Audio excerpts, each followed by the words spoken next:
Buenas tardes y buenos días a todos y a todas, conforme la franja horaria desde la que nos acompañen. Les agradecemos su presencia en este primer Congreso Internacional de Derecho Internacional, CONEDIM 2026. Continuamos dando la bienvenida a destacados ponentes invitados a este Congreso. En esta entrevista tenemos el placer y el privilegio de recibir al profesor emérito Juan Luis Suárez de Vivero, oficial de la Marina Mercante, catedrático de Geografía Humana de la Universidad de Sevilla, profesor emérito.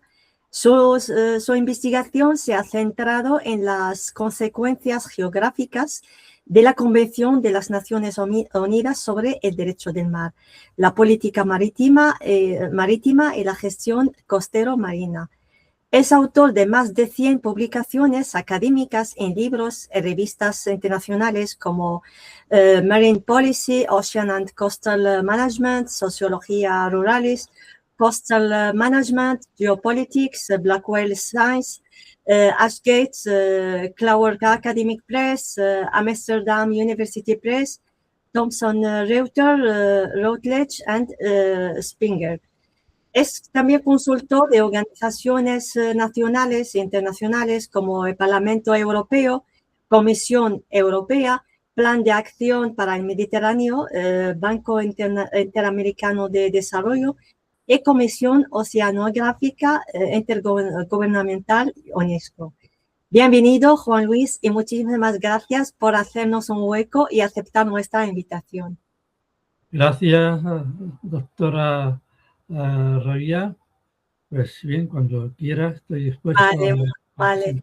Entonces, el tema que has elegido para abordar en esta entrevista es sobre océanos y orden mundial. El caso de UNCLOS como motor cambio geopolítico, como ejemplo el océano Ártico y oceanografía. O sea, es un tema que se adapta perfectamente a la actualidad. Vemos que las relaciones internacionales y el orden mundial se han visto tan profundamente alterados. Desde la invasión a gran escala de Ucrania y posteriores acciones de la presidencia de Estados Unidos, que se ha interpretado como una recesión geopolítica y en general una quiebra o fin del orden mundial consolidado tras la Segunda Guerra Mundial. ¿En qué medida se puede extender esta recesión geopolítica o quiebra del orden mundial al espacio marítimo?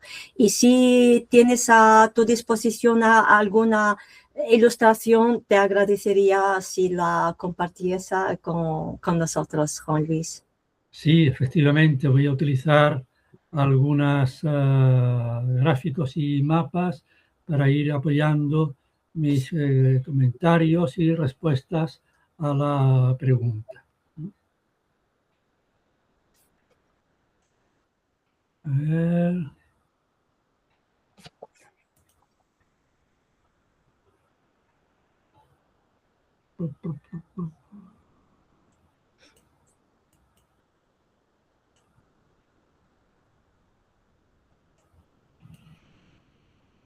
Voy a... Si tienes es compartir. Ahora, sí. No sé si ya se está... Sí, se puede mejor en modo presentación, mejor, Juan Luis. Sí. Vale. ¿Ahora? Perfecto, sí, ahora. Lo que pasa es cómo se ve doble pantalla, no sé lo que está pasando. Pantalla dentro de pantalla. Creo que hay una opción. Hay que evitarla. A ver, ¿se puede salir, Juan Luis? Y a la hora de compartir, elegir ventana. ¿Sí? ¿Ahora? Ahora sí, perfecto. Ahora sí, perfecto. Bueno, pues bien, como decía, sí, voy a utilizar varias slides con información gráfica que vayan apoyando algunos de mis comentarios, ¿no? Sí, respecto a la pregunta, ¿no?, en qué medida se puede extender esta recesión geopolítica o quiebra del orden mundial al espacio marítimo. Y en mi punto de vista, mi argumentación es que a partir de los acontecimientos generados primero por la invasión a gran escala de Ucrania y posteriormente con la crisis de Gaza, se han producido alteraciones de gran calado en el ámbito de las relaciones internacionales. Y todo ello se ha percibido o calificado como una crisis de naturaleza geopolítica. Y luego, en menor medida, como crisis del orden mundial, ¿no? Aunque esta es una cuestión a la que se está prestando atención continuada, no solamente ya en las últimas décadas, pero fundamentalmente en los últimos meses y en las últimas semanas, ¿no? Lo que yo argumento es que el espacio oceánico, de forma más o menos explícita, aunque forme parte del orden territorial general, puede mostrar discordancias en su regulación que son opuestas a lo que ocurre en el dominio terrestre. Así, la Convención de Naciones Unidas sobre el Derecho del Mar ya se orienta muy tempranamente hacia posiciones nacionalistas, aunque en un momento histórico donde también predominan las visiones más internacionalistas. Coincide con el fin, digamos, de la fase de grandes potencias coloniales y la aparición de un gran número de nuevos estados, ¿no?, resultado de la conclusión, digamos, de esta fase colonial, ¿no? La Convención da posibilidades a los estados de proyectar su jurisdicción sobre amplios espacios marítimos. Y esto es un elemento, creo, que introduce una excepción entre lo que ocurre en el ámbito de la tierra emergida, por así decirlo, y en el ámbito de los océanos. A mi juicio, todo ello pone de manifiesto la emergencia de la geopolítica asociada a situaciones de riesgo y acusada complejidad e incertidumbre, tal como podemos estar apreciando en estos momentos, yo diría que en estos últimos días, ¿no? Y que, unido al mantenimiento del poder evocador que tiene el concepto de geopolítica, pues, nos retrotrae a situaciones históricas críticas, ¿no? Y sirve para conferir a este término significados muy dispares, ¿no?, debilitando su rigor científico y acrecentando su imprecisión. Yo aquí en esta slide bueno, he indicado cómo la geopolítica está derivando hacia una interpretación ligada fundamentalmente con la ruptura del equilibrio de poder y una geopolítica que a veces se asocia o se vincula con el orden mundial, aunque son cosas distintas, entendido ese orden mundial como las relaciones internacionales, el sistema mundial, el orden jurídico y el derecho internacional, ¿no? Bien, por tanto, en el caso del espacio marítimo, creo que UNCLOS se revela como una excepcionalidad en el fenómeno de recesión, ¿no?, tal como lo formula Ian Bremmer en una intervención suya reciente, ¿no? Y lo que ha permitido o lo que explica, digamos, la vigencia del orden marítimo es que ha conseguido mantenerse en una situación, digamos, de una cierta estabilidad, de previsibilidad, de cumplimiento, reglas y normas y principios establecidos, ¿no? Por ejemplo, pues durante todas estas últimas décadas se ha asegurado la libertad de navegación y el acceso de todos los estados al espacio marítimo, ¿no? En definitiva, digamos que existe un orden del mar que ha conseguido estar vigente frente a un orden en las tierras emergidas que sí se asocia ya con rupturas, desequilibrio y la emergencia de grandes riesgos. Entonces, considerando lo que nos has explicado sobre la recesión, ¿qué áreas geográficas permiten ilustrar el papel de los océanos en el contexto del orden mundial y por qué? Sí. Yo creo que hay, como ahora veremos, dos regiones geográficas que permiten apoyar, digamos, esta hipótesis mía, ¿no? La de una geopolítica estable en el espacio marítimo frente a esa ruptura o quiebra de la geopolítica en el medio terrestre. Estas dos regiones, el Ártico y el Pacífico, ahora tendremos ocasión de verlos con más detalle, constituyen dos áreas de desigual geografía y acusados rasgos propios, ¿no? Pero al mismo tiempo tienen elementos comunes debido a la impronta que en el orden geopolítico es todavía perceptible en ambos casos, debido sobre todo a sus raíces coloniales e imperialistas.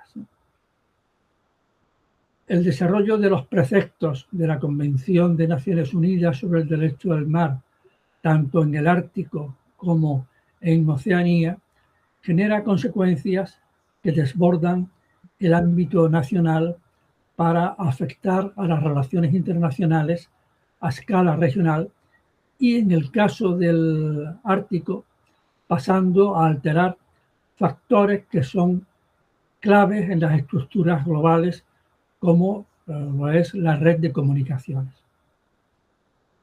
Tales cambios se producen en entidades político-territoriales todavía abiertas a procesos de transformación, por ejemplo, la presencia de territorios no autónomos, que son, digamos, de una gran importancia, por ejemplo, en el Océano Pacífico y en Oceanía en concreto, ¿no? En el caso de UNCLOS, yo creo que se puede apreciar en ambas regiones su avance y el progreso en la aplicación de las disposiciones del tratado, cuyo fin lógico, claro, es la expansión de las jurisdicciones marítimas, ¿no? Mediante estos dos casos se sostiene, yo sostengo, que la geopolítica oceánica se inscribe en un proceso de desarrollo impulsada por acuerdos establecidos en un contexto del orden mundial que en la actualidad ese orden mundial se encuentra en crisis, ¿no? Volviendo, digamos, a este mapa, en primer lugar aquí podemos apreciar en el caso del Ártico esta proyección polar o cenital permite apreciar la importancia que tiene en la cuenca la presencia de todos estos territorios, como acaba de indicar, están todavía, en algunos casos, en proceso de consolidación institucional, como puede ser el caso de Groenlandia, que es un estado, un territorio bajo la soberanía de Dinamarca, pero con un alto grado de autonomía, incluso estaba en un proceso de independencia, junto con las islas Svalbard y Jan Mayen, que pertenecen a Noruega, y ahora tendré ocasión de referirme a ello con más detalle, o el caso del estado de Alaska, que está desconectado del territorio principal de Estados Unidos. Todo ello, como ahora veremos, hacen que a la hora de implementar las disposiciones de la Convención en el Océano Ártico se configure como un espacio, digamos, con unas ciertas particularidades. Sí. Perdona, Juan Luis, me quedé un poco perdida entre estas dos regiones. ¿Qué diferencia existe entre las dos desde el punto de vista geopolítica? Bien. En los casos de la región ártica y el Pacífico muestran, a mi juicio, la perpetuación de estructuras políticas que son vestigios del orden colonial e imperialista. Esto creo que está muy presente en el caso de Oceanía, ¿no? Y en segundo lugar, en ambas regiones se está dando la conclusión de procesos regulatorios que se han iniciado, yo creo, con un cierto desfase temporal, ¿no? Y acometidos a impulsos de cambios ambientales, como es el caso del Ártico, ¿no? Que como consecuencia del cambio climático y el calentamiento global, pues ofrece oportunidades que antes eran impensables y debido a los cuales incluso el propio estatus del Ártico parecía más destinado a ser una región de cooperación o de intensa cooperación con programas científicos, etcétera, ¿no? Hoy todo esto se está desmoronando y el Ártico empieza ya a configurarse como una cuenca oceánica más, ¿no? Decía que en el caso del Ártico está muy claro, digamos, esos residuos coloniales, imperialistas, que son fruto además de la última fase de la expansión geográfica, ¿no? Y fundamentalmente son los casos de Groenlandia, de las islas Svalbard. Las islas Svalbard, por ejemplo, están reguladas por un tratado internacional de 1920. Un tratado en el que España, por ejemplo, es parte signatario, ¿no?, de este acuerdo. Da lugar a una situación un tanto confusa porque la soberanía de las islas Svalbard se le reconoce que está bajo el Estado noruego, pero al mismo tiempo, debido a la regulación por este tratado, las partes firmantes tienen acceso a sus recursos. No hay que olvidar que aquí en las islas Svalbard, bueno, hay minas de carbón que son explotadas por Rusia, ¿no? Sí, y en este caso, ¿cuáles son los principales indicadores geopolíticos desde el punto de vista marítimo? Bien.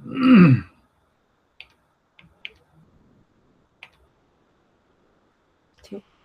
Por una parte, en el conjunto de la cuenca oceánica, aquí estamos viendo un diagrama donde aparece en color marrón la extensión en millones de kilómetros cuadrados de la cuenca marina del océano Ártico, y a continuación las barras que representan la amplitud, la dimensión, la extensión de la alta mar, ¿no? Aquí en sus siglas en inglés, high seas, la de la zona o área en inglés, y zona económica exclusiva y plataforma continental más allá de las 200 millas.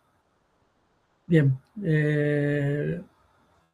En este gráfico se puede apreciar cómo las áreas que tienen un estatuto de uso común o internacional, como puede ser la alta mar y la zona, son áreas ya residuales, mientras que tienen una fuerte presencia las aguas declaradas como zona económica exclusiva, más la plataforma continental que se puede delimitar cuando sobrepase las 200 millas de la zona económica exclusiva. La alta mar está vinculada, como se sabe, a la columna de agua, mientras que la zona se limita al suelo y subsuelo marino y está declarado por Naciones Unidas como patrimonio común de la humanidad. El océano Ártico es un océano que está ya prácticamente bajo jurisdicción nacional, sobre todo en lo que respecta al lecho y subsuelo marino, en el que ya prácticamente apenas queda zona con el estatuto de patrimonio común de la humanidad. Está todo el lecho y subsuelo pertenece a uno u otro de los estados ribereños, ¿no? A escala nacional, los países ribereños, como los que están aquí representados, Canadá, Estados Unidos, Dinamarca, Islandia, Noruega, Rusia y Reino Unido.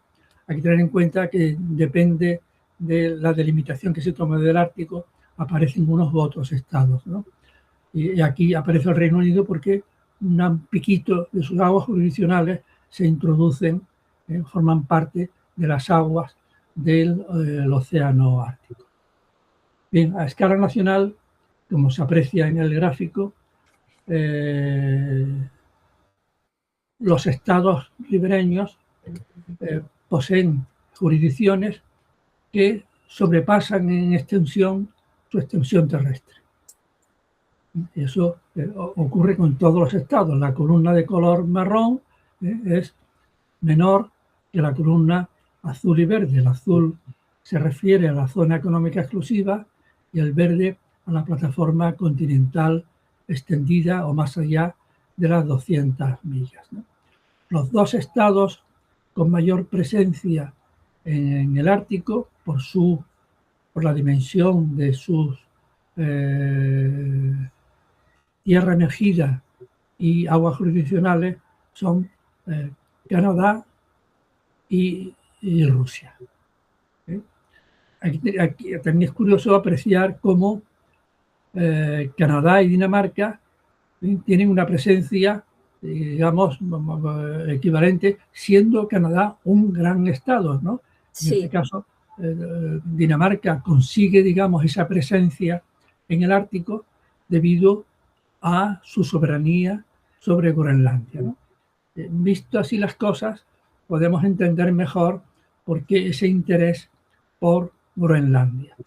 Groenlandia no solamente significan los 2 millones y pico de kilómetros cuadrados de tierra emergida, sino todo su entorno de aguas jurisdiccionales que generan y que son de una gran importancia, ¿no?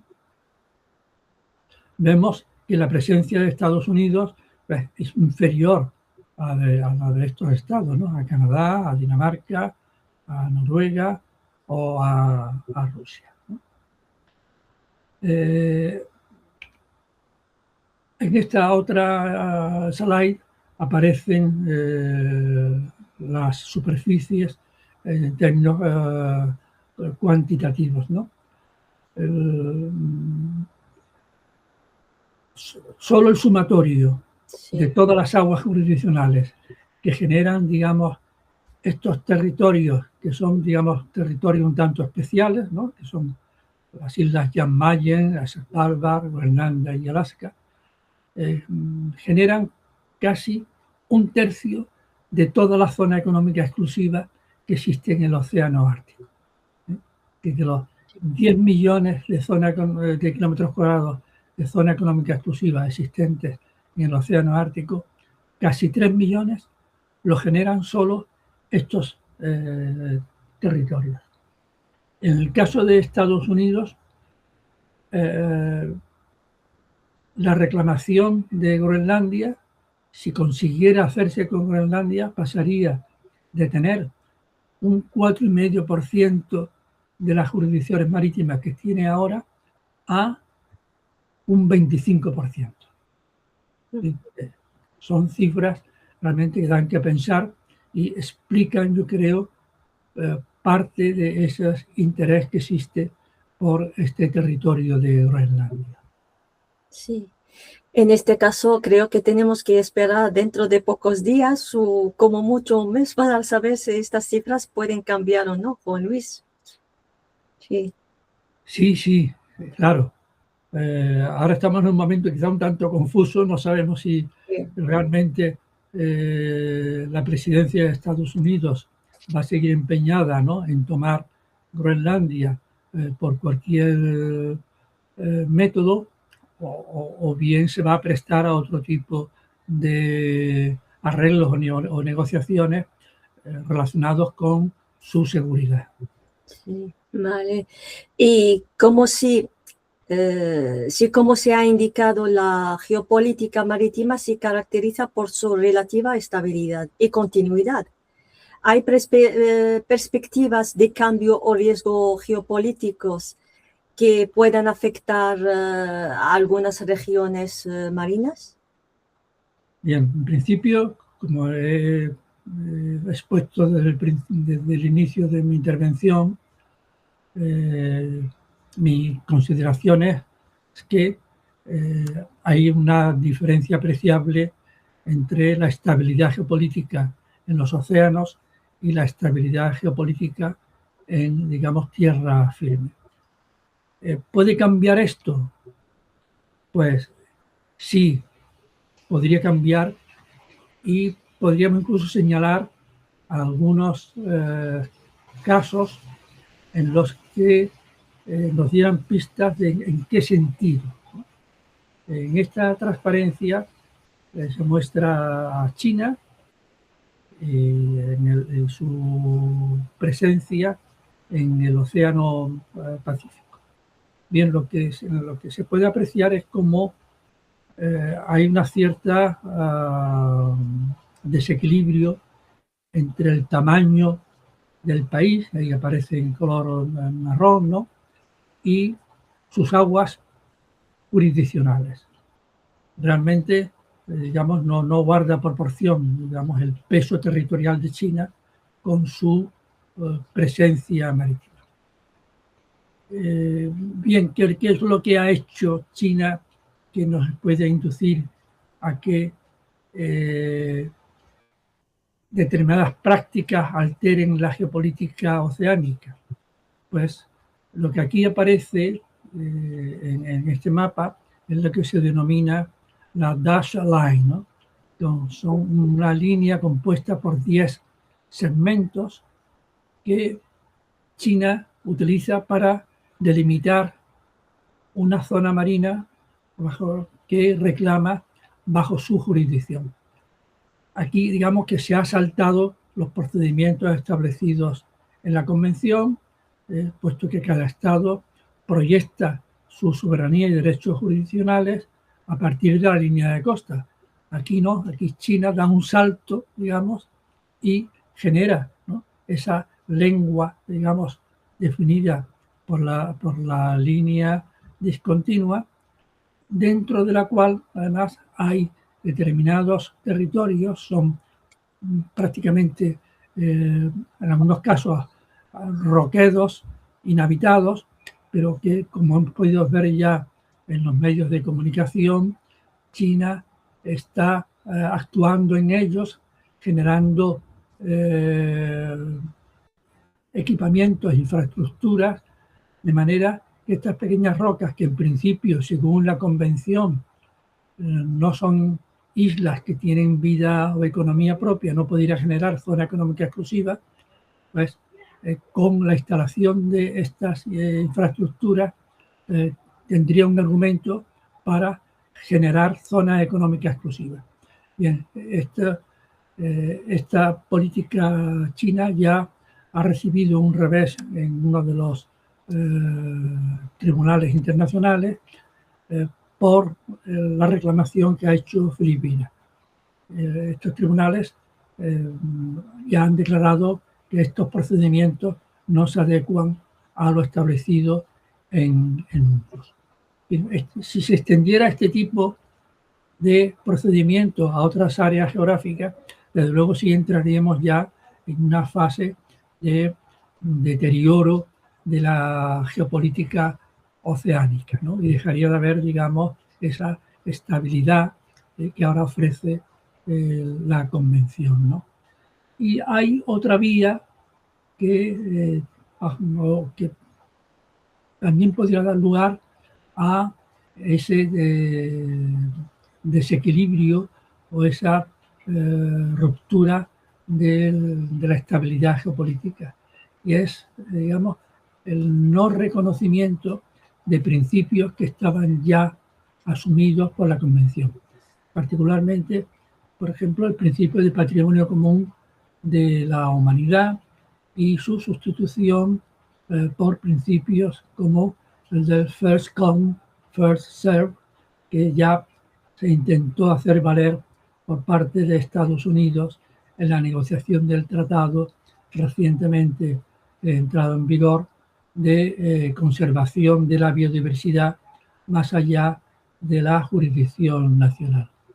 Sí, claro, puede haber brechas a partir de las cuales se podría cuestionar, digamos, el orden marítimo y la estabilidad geopolítica. Sí. Bueno, Juan Luis, no quiero abusar más de tu paciencia y generosidad. Muchas gracias por el tiempo que nos ha dedicado compartiendo, como siempre, con nosotros tu pasión, sabiduría y tu experiencia. Muy bien, pues muchísimas gracias, ¿no? Vale, muchas gracias y hasta la... Por tener esta oportunidad de presentar estas ideas. Es todo un placer y un privilegio para nosotros, Juan Luis. ¿Vale? Muy bien. Vale. Pues nada, muchas gracias a todas las personas que nos están siguiendo y los animamos a continuar con nosotros y a no perderse la siguiente entrevista dentro de poco. Muchas gracias.